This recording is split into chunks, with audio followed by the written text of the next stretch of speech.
Bonjour à tous, ravi de vous retrouver ici dans cette nouvelle vidéo qui va être consacrée aux chrysanthèmes, la suite. Donc ici nous avons la barquette dans laquelle nous avions fait nos boutures de chrysanthèmes et on voulait vous montrer donc qu'on pouvait les refaire chez soi très facilement. Donc ici on peut voir la plaquette. Il y en a certains qui ont très bien réagi.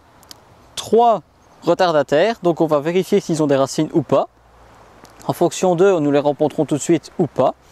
On va déjà regarder le système racinaire d'une qui est bien reparti. Et on peut voir un système racinaire déjà bien formé. Donc maintenant, il est grand temps de les rempoter.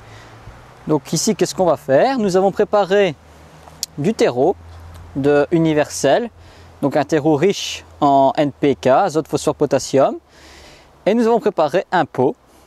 Donc les pots, le mieux si vous voulez un développement comme celui du magasin, il faut un pot de grosse taille. Donc ici, je ne sais plus c'est quelle taille.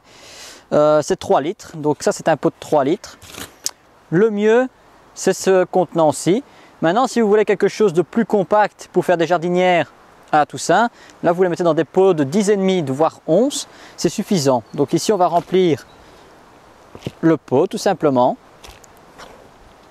Une première fois, on le remplit à ras-bord, on le prend, on le laisse tomber 2-3 fois pour que le terreau se tasse. On vient remettre un tout petit peu, on fait un trou central car c'est très important. Au niveau professionnel, c'est mieux d'avoir quelque chose qui est centré. C'est plus professionnel, c'est plus fini. On vient mettre notre plante au centre, on vient tasser avec l'ensemble des doigts. Car comme c'est un gros pot, il ne faut pas hésiter à bien tasser. Et voilà, donc ça c'est le travail suivant après la bouture. Et le travail que nous allons faire tout de suite maintenant, pour éviter que la plante ne monte mais qu'elle se compacte directement dès la base, nous allons pincer.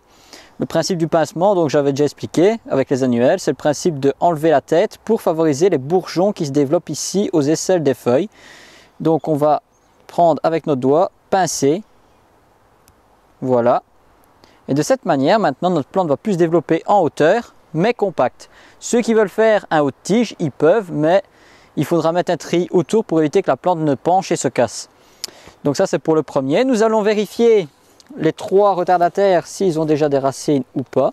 Si c'est encore moyen de les sauver. Alors ici on peut voir que c'est très léger. On peut voir seulement les racines qui commencent à apparaître.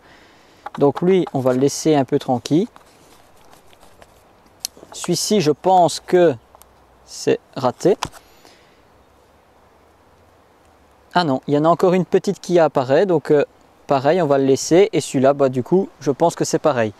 Ceux-ci, à mon avis, on peut en juger qu'ils sont corrects. Oui, voilà, exactement. Ils sont vraiment bien partis. Donc ici, maintenant, la prochaine étape, ça va être l'arrosage. Une fois que nous aurons bien arrosé, nous allons le mettre en exposition mi-ombragée, hors serre, parce que bien souvent, les gens les mettent en serre. Attention que s'il fait très chaud, la plante peut vite filer, voire même avoir très soif, donc il faudra surveiller le développement. On se retrouvera d'ici un bon mois et demi pour vous montrer la première taille de pincement pour obliger la plante à se compacter davantage.